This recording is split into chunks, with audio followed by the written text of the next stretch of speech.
हमें यहाँ पे फिर से स्टील फैंग वाले लाइकन का सीन दिखाया जाता है। उसको देख के पहले तो जिन्वो काफी ज्यादा डरता है और उससे डरते वक्त जिन्वो को ये एहसास होता है कि उसकी बॉडी काफी ज्यादा लाइट फील कर रही है और ऐसा लगता है कि अब वो थोड़ा ताकतवर हो चुका है, जिस वजह से वो शायद इस लाइकन का सामना अपने हाथों से भी कर सकता है। यहाँ पे वो एक ही मुक्के में इस लाइकन को उड़ा देता है और भाई ऐसा लगता है कि उसकी स्ट्रेंथ काफी ज्यादा बढ़ चुकी होती है उन गॉब्लिन से लड़ने के बाद। लेकिन उसके बावजूद ये लाइकन काफी ज्यादा खतरनाक और ताकतवर होता है और उसको हाथों से तो नहीं हराया जा सकता। ये बात जिन्वो समझ जाता है। वो बार बार इस बात को याद करते हैं कि वो यहाँ पे अकेला है, उसके पास कोई हीलर भी नहीं है, साथ में उसके पास थोड़ा सा खाना और पानी बचा हुआ है, तो ज्यादा समय यहाँ पे नहीं रह सकता। वो सोचता है कि काश उसके पास कोई जादुई हथियार होता है। इतने में वो इन्वेंट्री बोलता है, जिसके बाद उसके पास जितनी भी चीजें होती है इन्वेंट्री के अंदर वो उसे शो होने लग जाती है और वो एक काफी खतरनाक स्वॉर्ड निकालता है इन्वेंट्री में से और इस लाइकन का मुंह बीच में से काट देता है। मिस्टर किम ने जिन्वो को बताया था कि ये स्वॉर्ड काफी ज्यादा महंगी है, 3 मिलियन की है, और उसको नहीं पता ये उसके पास कैसे आई। अपने पैसों से तो वो कभी भी इस स्वॉर्ड को अफोर्ड नहीं कर सकता था।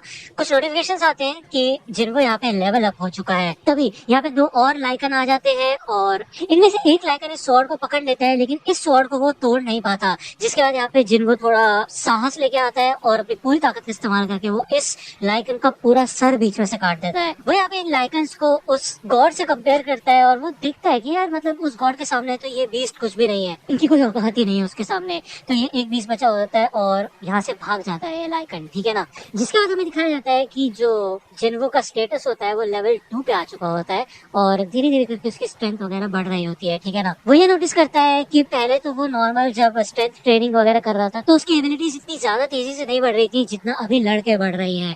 तो अगर वो यहाँ पे लड़ाई करता रहता है तो उसकी स्ट्रेंथ वगैरह और सारे के सारे जो पॉइंट्स है वो काफी तेजी से बढ़ने लग जाएंगे और ऐसा लगता है कि अब वो ताकतवर भी हो चुका है पहले से। जिन्हों देखते हैं कि क्या इन लाइकन्स के अंदर कोई मैजिक जेम्स वगैरह है, तो भाई ऐसा नहीं होता, बल्कि उसको एक नोटिफिकेशन दिखाया जाता है कि उसको मैजिक जेम की बजाय लाइकन को फैंग मिला होता है और ये बिल्कुल गेम के सिस्टम की तरह होता है। यहाँ पे उसको सब कुछ डिस्प्ले के अंदर से मिल रहा है, ठीक है ना। जबकि बाकी हंटर्स को डंजन के अंदर 20 के अंदर से ही जेम्स मिलते हैं। यहाँ पे जिन्हों को शॉप का भी ऑप्शन दिखाया जाता है जहाँ पे अभी वो कुछ खरीद नहीं सकता क्योंकि उसका लेवल इतना ऊपर नहीं है, लेकिन वो बेच सकता है अपनी चीजों को। उसके बदले उसे 20 गोल्ड कॉइन मिलते हैं। अब वो यही सोचता है कि यार इन 20 गोल्ड कॉइन की कीमत असलियत में होगी क्या। अगर ये E रैंक का भी डंजन होता तो उसके बावजूद भी 20 गोल्ड कॉइन तो काफी ज्यादा कम है।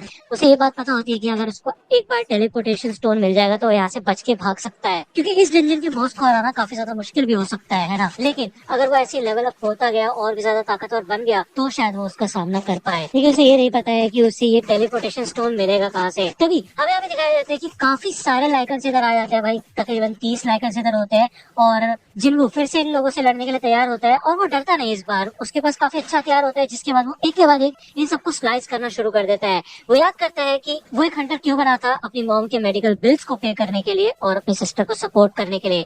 वो एक बार तो मर ही चुका है तो उसको अब तो बिल्कुल भी डर नहीं लग रहा है, ठीक है ना। जिसके बाद यहाँ पे वो काफी जोश में आ जाता है और इन सब के सब लाइकन्स की वाट लगा के रख देता है, जिसके बाद उसे एक टाइटल मिलता है वुल्फ असैसिन। उसकी स्वॉर्ड की हालत भी इधर खराब हो गई होती है और वो यही सोचता है कि चाहे कितना भी ताकतवर वेपन हो, लेकिन एक बार डेंजर में लड़ाई पे इस्तेमाल होए तो उसकी हालत भी खराब हो सकती है। इधर काफी सारे नोटिफिकेशन आ चुके होते हैं कि जिन्वो का लेवल अप हो चुका होता है और उसको 34 वुल्फ फैंग मिले होते हैं, 2 वॉन डैगर्स मिले होते हैं और एक ट्रैवलर क्लॉक मिला होता है। साथ में ही उसको टेलीपोर्टेशन स्टोर में मिल चुका होता है। अब वो यहाँ पे ये डिसाइड करता है कि उसको यहाँ पे रह के लड़ना चाहिए या फिर उसको घर वापस चले जाना चाहिए। थोड़ी देर सोचने के बाद वो यही डिसाइड करता है कि वो लड़ेगा और शायद उसको इससे बेहतर मौका नहीं मिलेगा लेवल अप करने का और ज्यादा ताकतवर बनने का, ठीक है। दूसरी ओर हमें जूही का सीन दिखाया जाता है। उसको हंटर एसोसिएशन कांटेक्ट करती है और बताती है कि एक डंजन ब्रेक हो चुका है और बीस्ट ने काफी ज्यादा तबाही मचा दी है। जूही यहाँ पे अपने ऊपर इस चीज का इल्जाम लेती है क्योंकि उसने जाने से मना कर दिया था, इसी वजह से ऐसा हुआ शायद, और वो अपने ऊपर ब्लेम लेती है। भले उसको लेना नहीं चाहिए लेकिन वो लेती है। उसको बताया जाता है कि हमारे पास हीलर्स की कमी है तो प्लीज तुम यहाँ पे आ जाओ। वही दूसरी ओर जिन्वो एक के बाद एक काफी खतरनाक मॉन्स्टर्स को हराना शुरू कर देता है और धीरे धीरे करके उसका लेवल काफी ज्यादा खतरनाक हो चुका होता है। हमें बताया जाता है कि जब भी किसी बीस्ट का नाम व्हाइट कलर में लिखा होता है तो उसका मतलब ये होता है कि वो कमजोर है। ऑरेंज कलर से लिखा हुआ है तो इसका मतलब ये है कि जिन्वो और उसकी ताकत एकदम सेम है। वही अगर रेड कलर में लिखा हुआ है इसका मतलब ये है कि वो हद से ज्यादा ताकतवर है। इतनी बार लेवल अप होने के बाद जिन्वो काफी ज्यादा एक्सपीरियंस हो चुका होता है, उसका परसेप्शन काफी तेज हो चुका होता है, जिसके बाद उसे आसानी से पता चल जाता है कि सीढ़ियों के नीचे एक काफी खतरनाक बीस्ट है।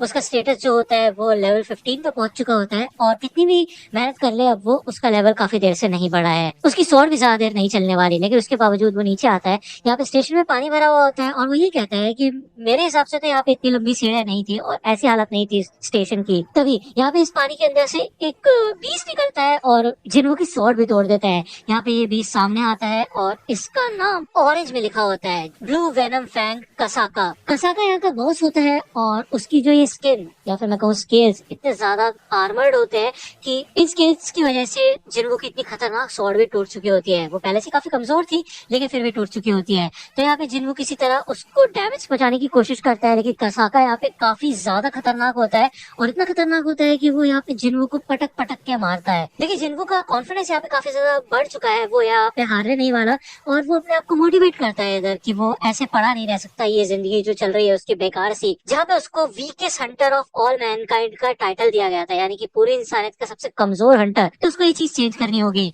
वो सॉन्ग की बात को याद करता है और सॉन्ग ने उसे बताया था कि लोग तुम्हें कमजोर कहते हैं लेकिन तुम्हें उनको गलत साबित करके दिखाना है। तुम ट्रेन करो, तुम आगे बढ़ो और भी ज्यादा ताकतवर बनो। जिसके बाद यहाँ पे फिर से जिन्फो इस बीस्ट यानी कि कसाका को उस गॉड से कंपेयर करता है और उसको पता चल जाता है कि यार फिर चाहे लोग कितने भी ज्यादा ताकतवर हो, कितने भी ज्यादा टैलेंटेड हो, लेकिन अगर उनके सामने एक बार कोई स्ट्रॉन्ग चीज आती है तो वो भी बेसहारा हो जाते हैं। तो इससे कोई फर्क नहीं पड़ता कि कौन स्ट्रॉन्ग है या फिर कौन वीक है कि नहीं, हमें बस अपना 100% देना होता है। जिसके बाद यहाँ पे जिन्फो काफी ज्यादा मोटिवेट हो जाता है और कसाका से लड़ने की कोशिश करता है। यहाँ पे उसको एक अलग सी एनलाइटमेंट फील होती है, भाई एक लाइट टाइप जलती है उसके अंदर से, ठीक है ना। और वो इस टूटी स्वॉर्ड को उछाल के कसाका का ध्यान बटा के उसके गले के ऊपर चिपक जाता है और उसको ये एहसास होता है कि जितना वो ताकतवर हो चुका है वो इतनी ताकत से अपने खुद के हाथों से इस बीस्ट का गला तोड़ सकता है, उसका आर्मर तोड़ के उसका गला घोट सकता है, ठीक है। और वो यहाँ पे काफी सीरियस हो चुका होता है, भाई काफी खतरनाक सीन है ये। और वो उसको जान से मारने की बातें भी करता है, साथ में वो उसको मार भी देता है।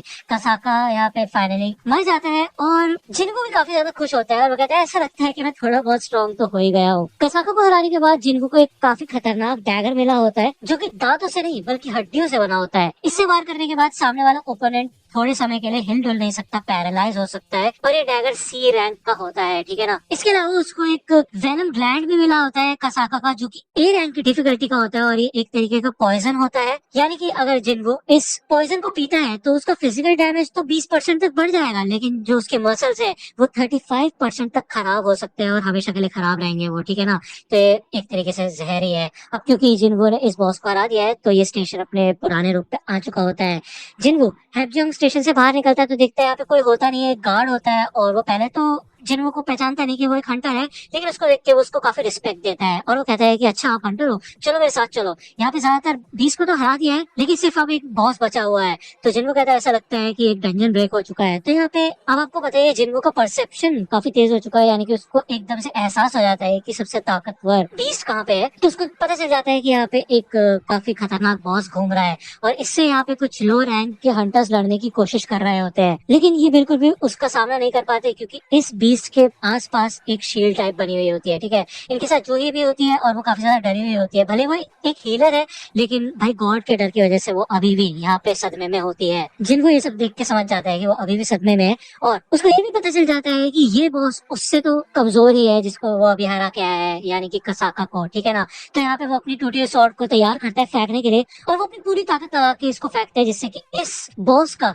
आर्मर टूट जाता है और ये सब के सब लोग इस बॉस के ऊपर हमला करके इसको हरा देते हैं। भले ये सब के सब लोग पहले तो अपने ऊपर क्रेडिट लेते हैं, लेकिन इनमें से एक बंदा होता है और वो कहता है कि इतने समय से तो हम इससे लड़े रहे थे, एकदम से ऐसा क्या हो गया कि भाई इसका आर्मर टूट गया। और इसके अलावा यहाँ पे कुछ चीज उड़ती हुई आई थी, वो देखता है ये टूटी हुई स्वॉर्ड होती है यहाँ पे और वो गार्ड से पूछता है कि हे तुम्हें पता है ये स्वॉर्ड किसने फेंकी यहाँ पे। तो वो गार्ड कहता है कि वहाँ पे एक लड़का था। तो ये सोच के यहाँ पे ये बंदा डर जाता है कि यहाँ पे एक हाई रैंक का हंटर था क्या अभी जो कि इधर आया था और जिन्हों इधर से जाने लगता है और वो ये सोचता है कि मैंने सोचा नहीं था कि वो एक ही सिंगल अटैक में मर जाएगा। हो सकता है कि वो इतने समय से लड़ रहे थे तो उससे वो कमजोर हो गया हो, लेकिन जूही ने यहाँ पे जिन्हों को देख लिया होता है। तो ये एपिसोड काफी ज्यादा कमाल का था। यहाँ पे हमें काफी सारी कमाल की चीजें देखने को मिली है, जिन्हों की ताकत देखने को मिली है, और काफी अच्छा लग रहा है ये देख के कि जिन्हों अब पहले की तरह डरपोक नहीं है। वो अब चांसेस ले रहा है, अपने सेकंड चांस का अच्छे से यूज कर रहा है ताकतवर बनने में और आगे बढ़ रहा है। ठीक है, इसके अलावा अगर आपको मेरे वीडियो एक्सप्लेनेशन पसंद आए तो लाइक करना, सब्सक्राइब कर लो अगर चैनल पे नए हो तो। मिलता हूँ आपसे अगले वीडियो में, तब तक के लिए गुड बाय।